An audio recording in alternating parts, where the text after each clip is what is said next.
Out of all draft classes in recent NBA history, the 2017 class was the most hyped. Around that time, there were so many storylines, so many anticipated players who we thought would rise into superstardom. It was the most talked about class in a long time. At the time, we followed the news about Lonzo Ball, especially his father, who would show up on numerous shows and podcasts to talk about how good his son was. We saw Markelle Fultz play so well in college that people were comparing him to James Harden. We saw the Celtics and Sixers agree on a trade that would forever change both of their franchises. We saw a lot of players in the middle of the lottery who were considered just as good as the top picks. It was a top-heavy draft, but also a very deep class down the board. Who could have thought that, as of today, Bam Adebayo would be the third best player of the class, just behind Jason Tatum and Donovan Mitchell? If you told me that on draft night, I'd call you crazy. Anyway, how's it going, folks? My name's Andy, and today let's talk about the 2017 class.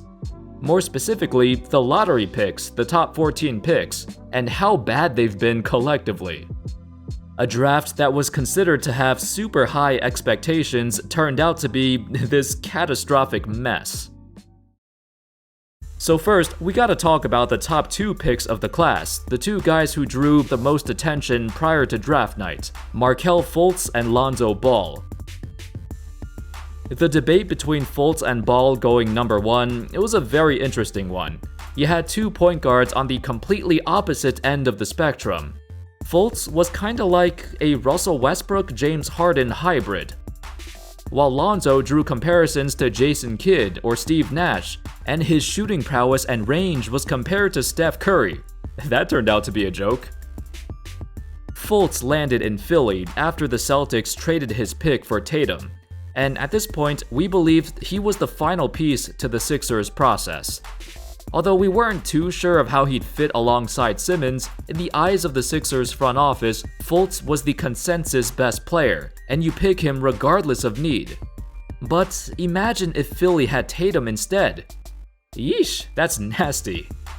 With Fultz, his career never really got off the ground. He suffered a debilitating shoulder injury sometime prior to his rookie season, an issue that somewhat became a meme throughout his rookie year. His shooting form was very weird.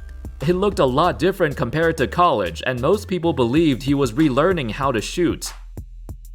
A few weeks into his first season, and he started sitting out with a problem that the Sixers called a muscular imbalance, more specifically, thoracic outlet syndrome, a condition that affects the nerves between your neck and shoulder, hence why his jump shot has been completely off. Unfortunately, this is a problem that doesn't go away easily. At least, Fultz still had a lot of confidence. Even before his rookie season started, he boldly claimed, "I want to be Rookie of the Year. I want to come in, and honestly, I'm trying to be the MVP next year." I'm not sure that's ever gonna happen. After 2 years of mulling over what to do with him, the Sixers decided that they didn't want to wait anymore. So they traded him to Orlando, where finally he started to show signs of life. It might take a while, but his career path is definitely something we did not expect. Lonzo Ball, on the other hand, was thrown into a different situation. The Lakers were kinda rebuilding, but then they got LeBron James, so they were no longer rebuilding. They went from bottom dwellers to immediate championship aspirations. But for Lonzo, the Lakers no longer needed him. They hoped he could become their future point guard, but once they had a chance to get Anthony Davis, Lonzo became a trade commodity. There were many rough moments with LA, and similar to Fultz, his jump shot was nothing but comedy relief. By both of their third seasons, they've been gradually getting better. Still, for the top picks of an extremely anticipated class like this, they've both been very underwhelming. The third pick, Jason Tatum, has been absolutely balling out. An all-star by his third season and the leading scorer of a young Celtics team that are legitimately contending for the title. Not only was he traded into such a great situation, but the Celtics are renowned for being a well-run organization, with the front office and owners actually wanting to win and doing whatever they can to build around their core. Unfortunately for the 4th pick, Josh Jackson, he was another disappointment.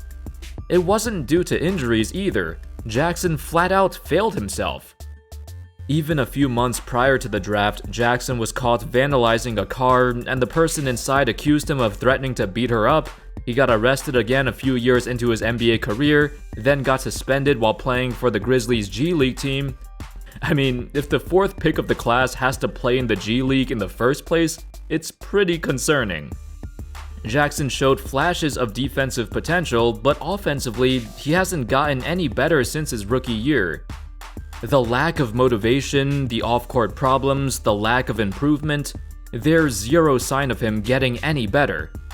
For a guy whose draft day comparison was Kawhi Leonard / Jimmy Butler, it's safe to say he won't get close to either of them. It's not even based on his talents either. Jackson just doesn't have the right mindset of Kawhi or Jimmy. Thankfully, De'Aaron Fox has been a shining star. In 2019-20, Fox catapulted himself ahead of every other point guard of the class, and the second best guard behind Donovan Mitchell. With 3 years of steady improvement and gradual development, Fox has become the first prospect to actually blossom in Sacramento since DeMarcus Cousins in 2010. But then, you look at picks 6 through 11. From Jonathan Isaac to Malik Monk, all 6 of these players have been meddling in mediocrity, with a very uneasy future. Honestly, none of them have shown enough in the NBA to make me think they'll have a prolonged career. Starting at 6, Jonathan Isaac has been the least talked about prospect, but it's for a good reason too. Partly because he plays for Orlando, and also because he was injured for most of his rookie year, and then he kinda bounced back as a sophomore, but then suffered another devastating injury, tearing his ACL during the NBA bubble games at Disney World. His athleticism, his lateral quickness on defense, and his intangible hustle plays are what made him into a great prospect in the first place. But with an injury like that, it's gonna be a rough time coming back. At 7, we have Lauri Markkanen. The problem here is Markkanen looked really freaking good coming out of the gates. At one point, it really did look like he would be their franchise superstar of the future. But then Zach LaVine arrived, which was good for the team overall, I think, but Lauri's role started to change.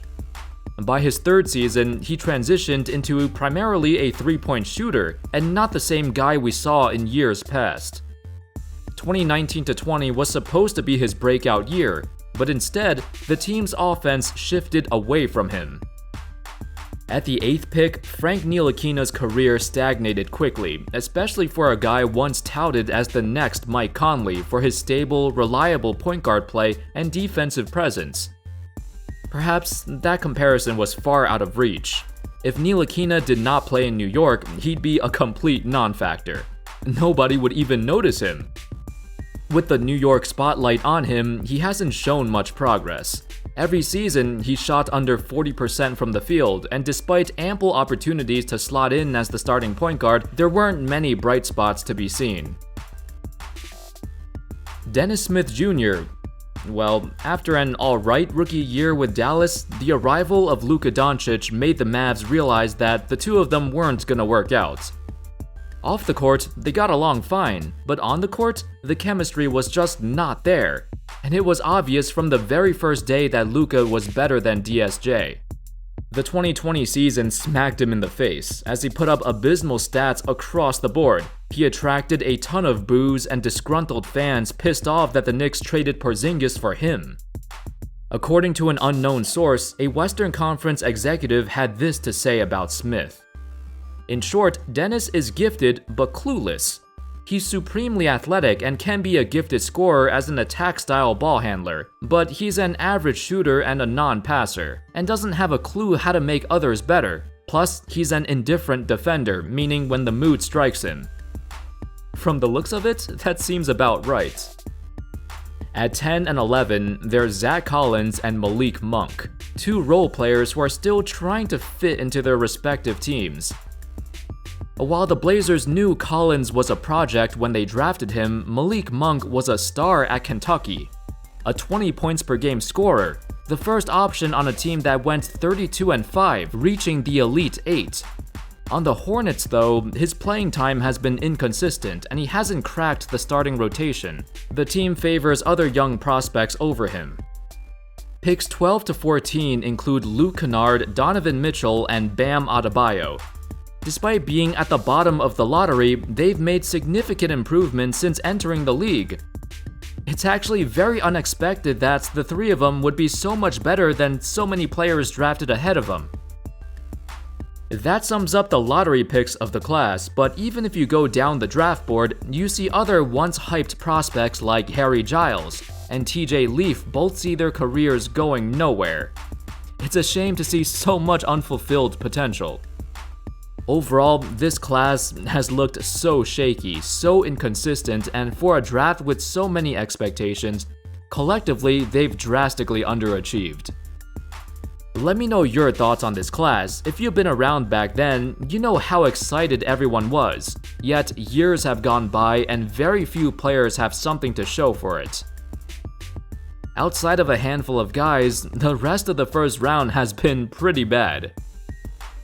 Thank you all so much for watching. I hope y'all enjoyed the video, and as always, I'll see you next time. Peace.